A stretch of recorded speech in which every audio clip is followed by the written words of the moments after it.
Many of those kids, of course, headed off to college in the fall, and for many of them, that means student loans that'll take years to pay off. Yeah, right now Americans owe $1.3 trillion in student loan debt. 300 Sites' Gary Harper shows us how you can help dig yourself out of it. $37,000. That's how much the average 2016 college graduate owes for student loans.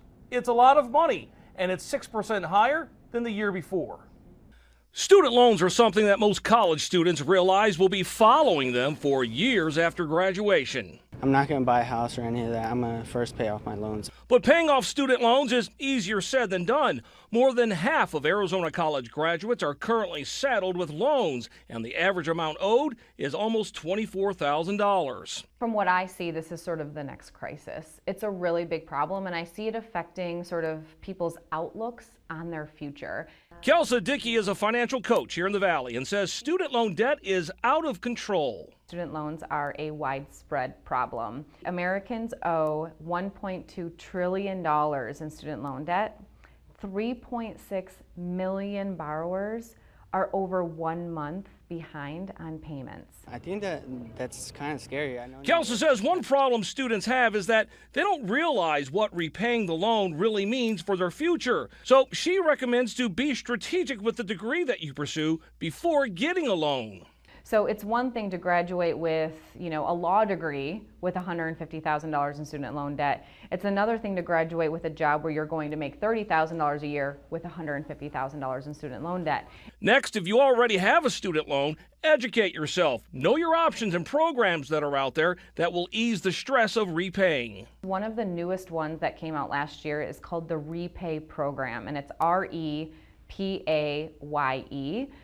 It is a revised pay-as-you-earn program that very few people actually know about. Another option to consider, she says, is to consolidate your student loans. What it does is it will sometimes qualify you for some of the programs out there that are only offered for consolidated loans and not individual small loans. Kelsa says students also might consider refinancing, but be cautious with this option and do your research. If you have the bulk of your student loan balance at like 3%, and only a little bit of it at 6.8%, it probably doesn't make sense to refinance because the bigger portion is going to go up in interest rate and only a small portion will actually come down. Arizona State University student Ernesto Maldonado knew the cost of going to college, so he joined the military and is using the GI Bill to pay for his college tuition. I didn't want to take any debt, so I decided to go the other route.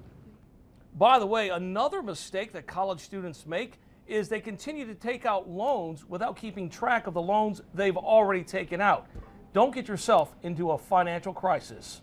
I'm Gary Harper, 3 on your side.